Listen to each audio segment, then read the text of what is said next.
केसरिया से मन जोगी हुआ रे, दिल झूमे देखो मतवारा हुआ रे, केसरिया से मन जोगी हुआ। हर पल मनाओ केसरी त्योहार। विमल, बोलो जुबान केसरी।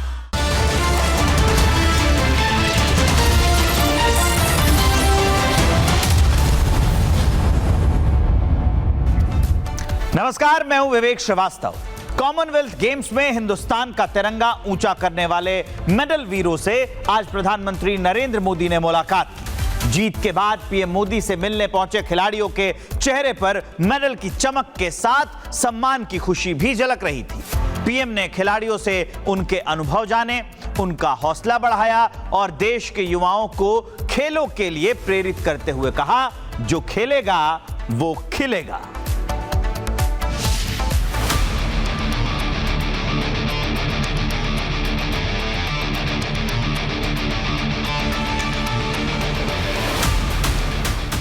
भारत माता की, भारत माता की।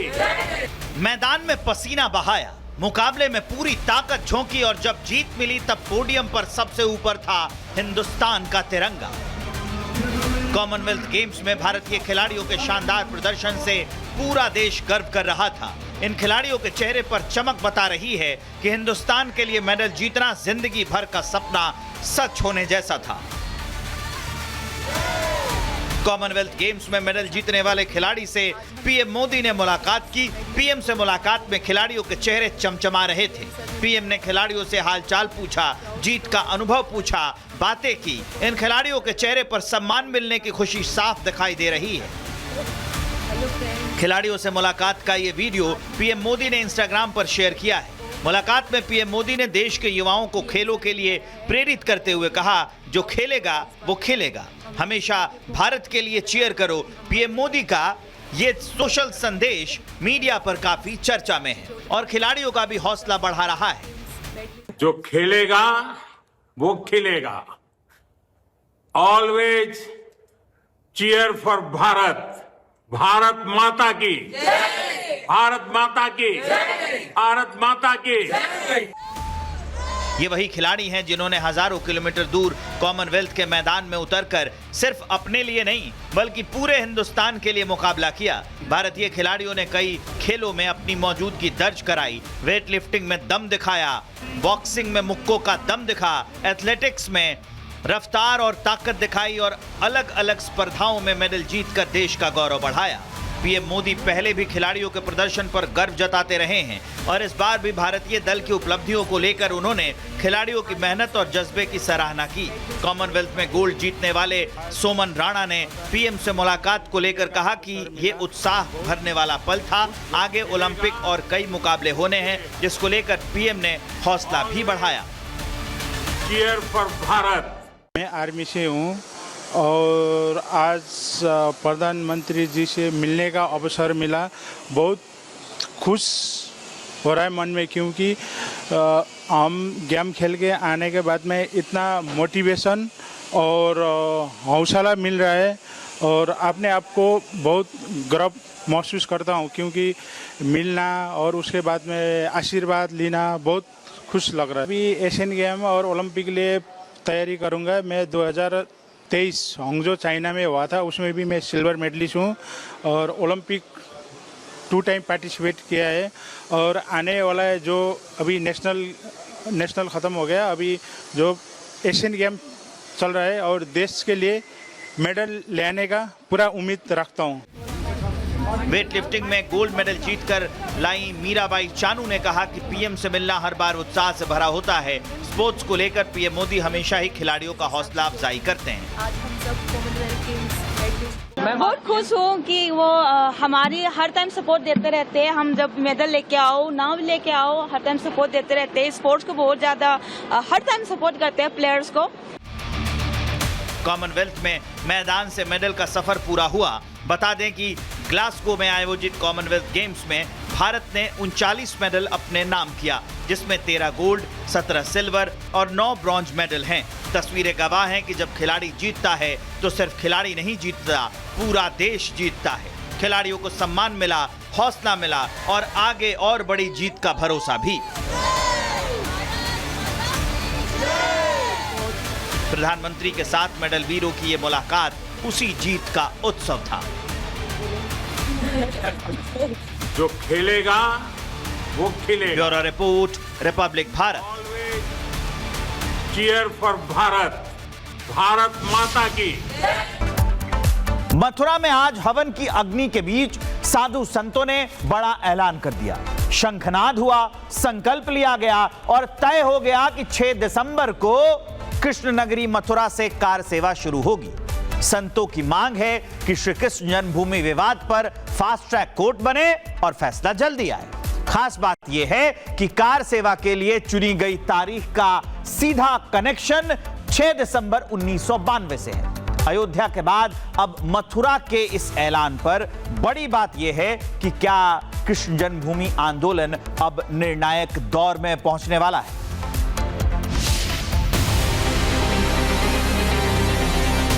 6 दिसंबर को मथुरा में कार सेवा की घोषणा की जाती है। मथुरा में रविवार की सुबह हवन की अग्नि धधक रही थी, मंत्रोच्चार हो रहा था और शंखनाद के बीच संतों के संकल्प गूंज रहे थे। कथा, कीर्तन, हवन पूजन और फिर शंखनाद, और इसी के साथ ऐलान हो गया कि 4 महीने बाद कृष्ण नगरी मथुरा से कार सेवा आरंभ होगी। साधु संतों ने भगवान कृष्ण का जय घोष किया और एक साथ कार सेवा की हुंकार भरी। संतों ने सरकार से सीधी मांग की है कि कृष्ण जन्मभूमि विवाद के लिए फास्ट ट्रैक कोर्ट बनाई जाए, जिससे श्री कृष्ण जन्मस्थान और शाही मस्जिद ईदगाह को लेकर चल रहे विवाद में जल्द से जल्द फैसला आए। सबसे बड़ी बाधा है, इसलिए आज हम लोग संकल्प के साथ ये मांग करते हैं महाराज जी कि पूजा स्थल अधिनियम 1991 प्लेस ऑफ वर्शिप एक्ट 1991 को तत्काल प्रभाव से समाप्त किया जाए। श्री कृष्ण जन्मभूमि मुक्ति के संबंधित प्रकरण को फास्ट ट्रैक कोर्ट में नित्य सुनवाई की जाए तथा शीघ्र निर्णय दिया जाए। श्री कृष्ण जन्मभूमि पर भगवान श्री कृष्ण को माखन मिश्री का भोग अर्पित करने की अनुमति प्रदान की जाए ताकि श्रद्धालु भगवान श्री कृष्ण को विधिवत भोग अर्पित कर सके। और ये मांग हमारी अभी आने वाली जन्माष्टमी के लिए है कि जन्माष्टमी पर हम लोग भगवान श्री कृष्ण को माखन मिश्री का भोग अर्पित करना चाहते हैं। श्री कृष्ण जन्मभूमि एवं शाही ईदगाह मस्जिद परिसर का पुरातत्व सर्वेक्षण लगी रोक को हटाई जाए ताकि संबंधित स्तर के वास्तविक तथ्यों को स्थिति को स्पष्ट रूप से पता चल सके। इससे पहले सच्चिदानंद महाराज और अन्य साधु संतों ने 9 अगस्त को कार सेवा का ऐलान किया था, लेकिन प्रशासन ने इसकी इजाजत नहीं दी। इसके बाद प्रशासन के साथ हुई बैठक के बाद 6 दिसंबर की तारीख तय कर दी गई। पहले से किए गए ऐलान को देखते हुए मथुरा में और खासकर कृष्ण जन्मभूमि के पास सुरक्षा बढ़ा दी गई थी और पुलिस बल लगातार मार्च कर रहे थे। सुरक्षा व्यवस्था को दृष्टिगत रखते हुए जो माननीय उच्चतम न्यायालय और उच्च न्यायालय के जो निर्देश हैं उसके आधार पर ये व्यवस्था बनाई गई है, जिसको सेक्टर और जोन में विभाजित करते हुए फोर्स लगाई गई है। और जो कुछ संगठनों द्वारा कॉल दिया गया था उसके बाद उनके द्वारा वापस भी कर लिया गया है। संतों की तरफ से जिस तारीख का ऐलान किया गया उसका प्रतीकात्मक महत्व है। 6 दिसंबर का चयन इसलिए किया गया क्योंकि इसी दिन 1992 को अयोध्या में बाबरी ढांचे का विध्वंस हुआ था, जिसने राम जन्मभूमि आंदोलन को एक निर्णायक मोड़ दिया। बहरहाल तारीख तय कर दी गई है और इसको लेकर साधु संतों का कहना है कि अयोध्या का संकल्प पूरा हो चुका है, अब मथुरा और काशी की बारी। कार सेवा तो जो होगी सो होगी, बाकी वस्तुतः मथुरा और काशी दोनों ये समय की देरी है और जरूर पूरे। यह जो शंखनाद है यह निश्चित रूप से पूरे भारत के जनमानस को जगाने वाला है और केवल जगाने वाला नहीं है, यह पूरे भारत में सनातन संस्कृति को फिर से जीवित करने का कार्य करेगा। जय श्री राम। और हमें सभी सनातनियों से आवेदन करते हैं, निवेदन करते हैं, आह्वान करते हैं कि भगवान श्री कृष्ण के इस दिव्य कार्यक्रम में सभी सम्मिलित हों और यह कार्य सभी का। मथुरा से निकली ये आवाज अब कितनी दूर तक जाती है, ये आने वाला वक्त बताएगा। लेकिन इतना तय है, श्री कृष्ण जन्मभूमि का मुद्दा एक बार फिर सुर्खियों में है। राधा कुंड से शंखनाद हो चुका है, संतों ने संकल्प दोहरा दिया है और तारीख भी बता दी गई है। अब नजरें मथुरा पर हैं, नजरें प्रशासन पर है, नजरें अदालत पर हैं और नजरें उन तैयारियों पर भी हैं जो अगले कुछ महीनों में कुछ मुद्दों को और गर्म कर सकती है। Bureau report, Republic Bharat. Meta पर सख्त एक्शन के बाद ड्रैगन की डिजिटल चाल पर अब भारत के बड़े प्रहार की तैयारी है। चीनी मोबाइल कंपनियों पर जासूसी और डेटा चोरी के गंभीर शक के बाद गृह मंत्रालय और सुरक्षा एजेंसियां अलर्ट मोड में हैं। आशंका है कि करोड़ों भारतीयों के मोबाइल डेटा तक पहुंच बनाने की कोशिश हो रही है। सवाल सिर्फ फोन का नहीं है, सवाल देश की डिजिटल सुरक्षा का है। और ऐसे में सवाल यह है कि क्या अब चीनी कंपनियों को भारत में अपना पूरा डिजिटल हिसाब देना होगा? और क्या डेटा के बहाने जासूसी के ड्रैगन पर भारत अब सबसे बड़ा डिजिटल वार करने जा रहा है? इस रिपोर्ट में देखिए।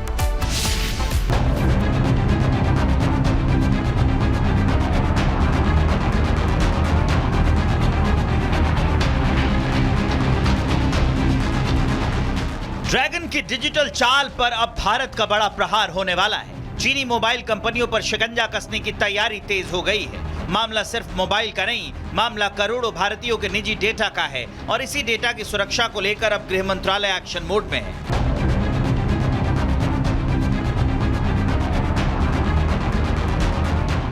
चालबाज चीन पर दुनिया के कई देशों में जासूसी के आरोप लगते रहे हैं। कभी कैमरों के जरिए निगरानी के आरोप, तो कभी टेक्नोलॉजी और मोबाइल डिवाइस के जरिए डेटा जुटाने के आरोप। भारत में भी चीनी मोबाइल कंपनियों को लेकर सुरक्षा एजेंसियां पहले कई बार सवाल उठा चुकी हैं। अब एक बार फिर खुफिया इनपुट ने सुरक्षा एजेंसियों की चिंता बढ़ा दी है।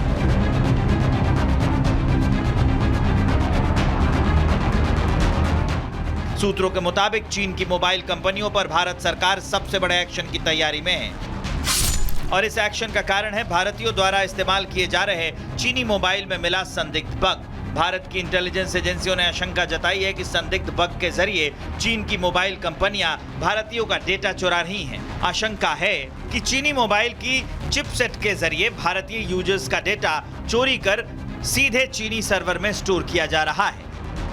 बताया जा रहा है कि इन मोबाइल के जरिए हासिल होने वाला डेटा विदेशी सर्वरों तक पहुंचने की आशंका है। अगर यह आशंका सही है तो सवाल काफी बड़ा है। सवाल ये कि आखिर ये डेटा कहां जा रहा है और इसके इस्तेमाल किस मकसद से किए जा रहे हैं। इंटेलिजेंस इनपुट के बाद सरकार चीनी टेक कंपनियों को तलब कर सकती है और कंपनियों से उनके सिस्टम, डेटा फ्लो और टेक्नोलॉजी कंट्रोल को लेकर जवाब मांगा जा सकता है। सूत्रों के मुताबिक खुफिया एजेंसियों ने 5 पहलुओं पर चिंता जताई है। मोबाइल की मुख्य आईपी और टेक्नोलॉजी का कंट्रोल भारत से बाहर होना बड़ी चिंता का विषय है। साथ ही ऑपरेटिंग सिस्टम और सॉफ्टवेयर पर विदेशी नियंत्रण और रॉयल्टी लाइसेंस फीस का पैसा भारत से बाहर जाने को लेकर चिंता जताई गई है। मोबाइल में इस्तेमाल होने वाले चिपसेट का विदेश से आयात और डिस्प्ले और कैमरा जैसे अहम हार्डवेयर भी दूसरे देश से मंगवाना बड़ी परेशानी का कारण बन सकता है। यानी सवाल सिर्फ डेटा सिक्योरिटी का नहीं है, सवाल मोबाइल टेक्नोलॉजी पर भारत की निर्भरता का भी है। फोन भारत में बिकता है, भारतीय ग्राहक इस्तेमाल करते हैं, लेकिन टेक्नोलॉजी, सॉफ्टवेयर और कई अहम कंपोनेंट्स का कंट्रोल भारत से बाहर रहता है और यही वो हिस्सा है जिसे लेकर सुरक्षा एजेंसियां अब गंभीर सवाल उठा रही हैं। भारत में हर साल करोड़ों स्मार्टफोन की बिक्री होती है और इस बाजार में चीनी ब्रांड्स की हिस्सेदारी भी काफी बड़ी है। यानी भारतीय बाजार में चीनी कंपनियों के करोड़ों डिवाइस मौजूद हैं। सवाल इसलिए और बड़ा हो जाता है, अगर किसी डिवाइस में डेटा सिक्योरिटी से जुड़ी खामी है तो उसका दायरा सिर्फ एक यूजर तक सीमित नहीं रहेगा, बल्कि करोड़ों यूजर की प्राइवेसी इससे प्रभावित हो सकती है।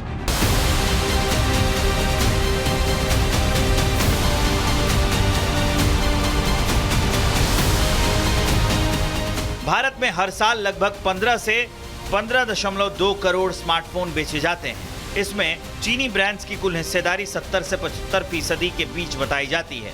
मतलब चीन भारत में हर साल अलग अलग कंपनियों के 10 करोड़ से ज्यादा मोबाइल फोन बेचता है। यानी 10 करोड़ से ज्यादा भारतीयों का डेटा चीन के रडार पर है। सवाल यह है कि क्या चीनी सर्वर में 10 करोड़ से ज्यादा भारतीयों का डेटा स्टोर हो रहा है? अगर हाँ, तो कैसे? दरअसल चीनी मोबाइल में प्री इंस्टॉल्ड ऐप और बोल्टवेयर होते हैं जो यूजर्स के कॉन्टैक्ट्स, लोकेशन, कैमरा और स्टोरेज का एक्सेस लेते हैं और डिटेल सीधे चीनी सर्वर पर भेज देते हैं। फोन में मौजूद चीनी ब्राउजर के जरिए यूजर की ब्राउजिंग हिस्ट्री, सर्च पैटर्न और IMEI नंबर को भी ट्रेस किया जाता है। चीनी कंपनियां तो लॉजिकली कहती है ना कि साहब हम चीन में स्थित हैं, हम चीन के कानून के अधीन आते हैं। चीन का कानून कहता है कि तमाम सारा डेटा जो है वो वहां की सरकार के साथ शेयर करना है, और आपकी हम कोई बात इसलिए नहीं मानेंगे क्योंकि हमारी कंपनी चीन में है, हमारा प्रेजेंस चीन में है। तो भारत को इस चीनी कंपनियों को रेगुलेट करने में चुनौतियां होने वाली हैं और प्रैक्टिकल होने वाली हैं, और अल्टीमेटली बहुत सी चीन कंपनियां तो चाइनीज गवर्नमेंट की एक एक्सटेंशन स्वरूप है, ताकि वो कहीं ना कहीं एकत्रित कर सके इंटेलिजेंस, डेटा, ट्रेंड्स, पर्सपेक्टिव्स, ताकि उसका इस्तेमाल स्ट्रेटेजिक तौर पर चीन कर सकते। सवाल यह है कि चीन की मोबाइल कंपनियां भारतीयों का डेटा चोरी क्यों कर रही हैं? चीन के राष्ट्रीय खुफिया कानून के तहत चीनी मोबाइल कंपनियों को जरूरत पड़ने पर सरकार और खुफिया एजेंसियों के साथ डेटा शेयर करना होता है ताकि सरकार और खुफिया एजेंसी लोगों की जासूसी कर सके। डेटा चोरी कर भारतीय यूजर्स की पसंद, शॉपिंग हैबिट्स, लोकेशन और सर्च बिहेवियर का डेटा विश्लेषण करके यूजर प्रोफाइल तैयार की जाती है। इसके बाद टारगेटेड विज्ञापन से मुनाफा कमाया जाता है। पिछले 12 महीने में 10,000 से ज्यादा शिकायतें चीनी मोबाइल कंपनियों को भारत की तरफ से भेजी जा चुकी हैं, लेकिन चीनी कंपनियां जासूसी से बाज नहीं आ रही हैं। लगातार भारतीयों को टारगेट किया जा रहा है, लेकिन मेटा की तरह चीन की मनमानी अब ज्यादा दिन नहीं चलने वाली। काम या तो भारतीय कानूनों की शर्त पर होगा या फिर ड्रैगन की जासूस ब्रिगेड को अपना बोरिया बिस्तर समेटना पड़ेगा। Bureau report, Republic Bharat. Jharkhand की सिविल परीक्षाओं में धांधली के खिलाफ छात्रों का आंदोलन 16वें दिन भी लगातार जारी है। झारखंड की सरकार अभ्यर्थियों की मांग मानने के बजाय आंदोलन को दमनकारी हथियारों के दम पर कुचलना चाहती है, लेकिन छात्र ने भी तय कर लिया है कि अपने भविष्य के साथ खिलवाड़ नहीं होने देंगे। कल छात्रों का विधानसभा मार्च तय है, लेकिन मार्च से पहले ही सरकार बैकफुट पर आ गई है। जेपीएससी के 3 अधिकारियों ने राज्यपाल को इस्तीफा सौंप दिया है। सवाल यह है कि छात्रों के भविष्य के साथ खिलवाड़ करने वाली झारखंड सरकार धांधली वाले इकोसिस्टम को कब कुचलेगी? छात्रों की सीबीआई जांच की मांग हेमंत सोरेन क्यों डर रहे हैं उससे? और परीक्षा में धांधली का कोई ऐसा राज है जिससे उजागर होने से इंडी गठबंधन की सरकार की मुश्किलें बढ़ सकती हैं क्या? उस पर हमारी ये रिपोर्ट।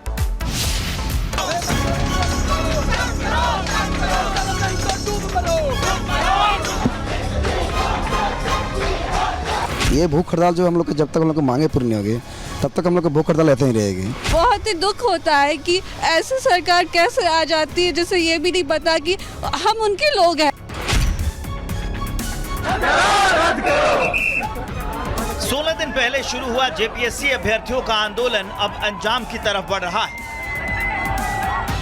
झारखंड की तानाशाह सरकार की नींद उड़ी हुई है। जेपीएससी जेएसएससी में गड़बड़ी को लेकर छात्रों के आंदोलन के बीच तीसरे दौर की बातचीत भी आज फेल हो गई।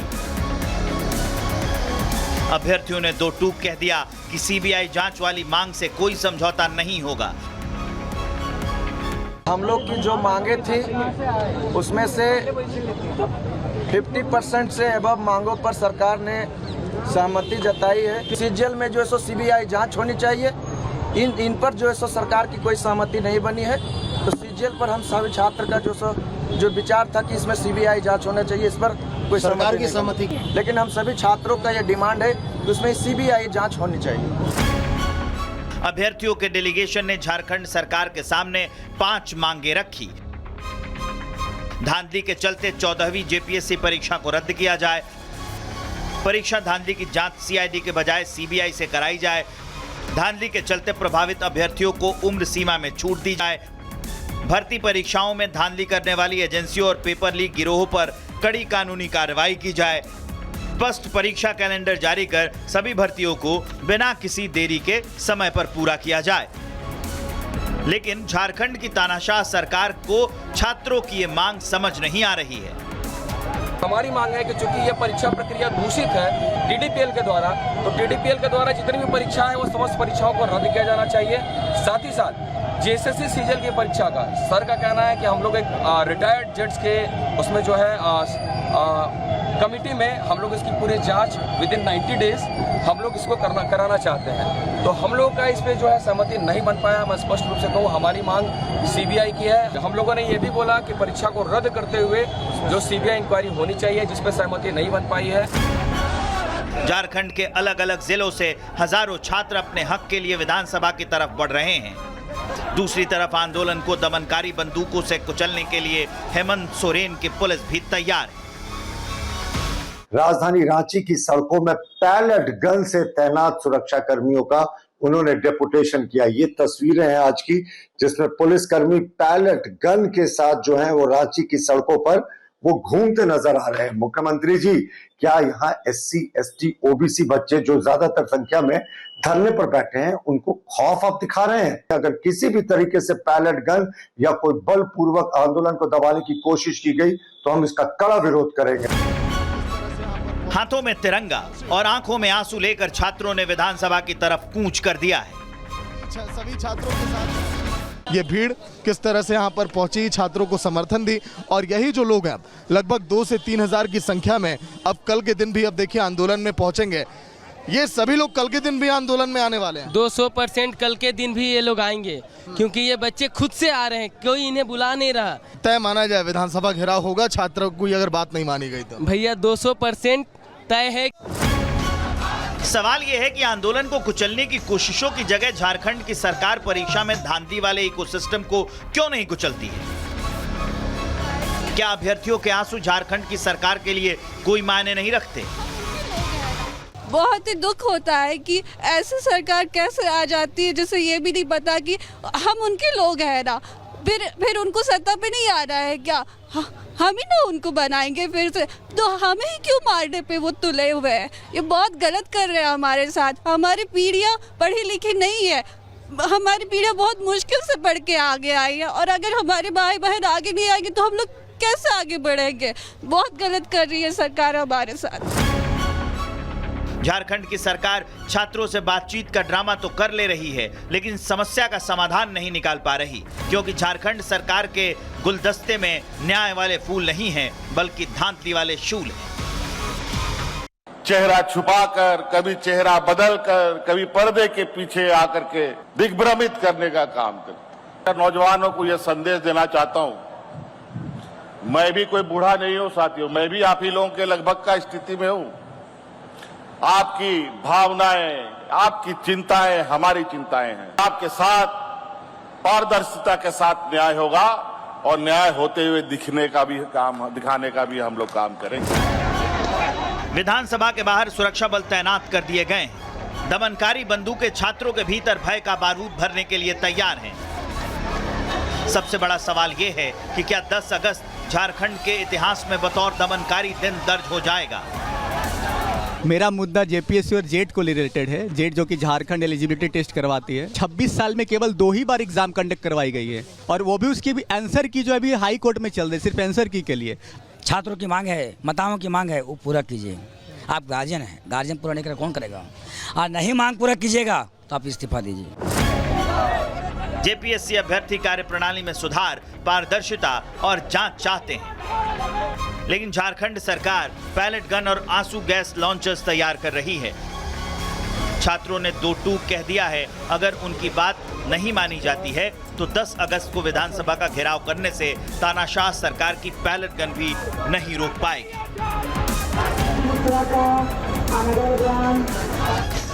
Bureau report, Republic Bharat. तो कल विधानसभा छात्रों का मार्च है और JPSC के और JSSC के आंदोलन को लेकर छात्रों की अपनी मांग साफ है, जिसमें सरकार उसे रद्द तो कर रही है परीक्षाओं को, लेकिन CBI जांच से हट रही है। तो बड़ा सवाल यही है कि आखिरकार CBI जांच होगी तो किन लोगों के नाम सामने आ जाएंगे जिसकी वजह से हेमंत सरकार डर रही है। ये सब बातें भी आपको बताएंगे, अपडेट्स देते रहेंगे, लेकिन आज के लिए इस बुलेटिन में इतना ही। कल होगी फिर मुलाकात, दीजिए इजाजत, नमस्कार।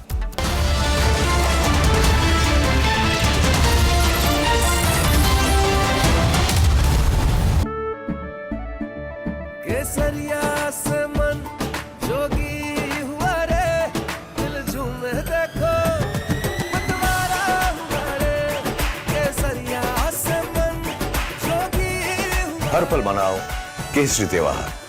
विमल, बोलो जुबान केसरी।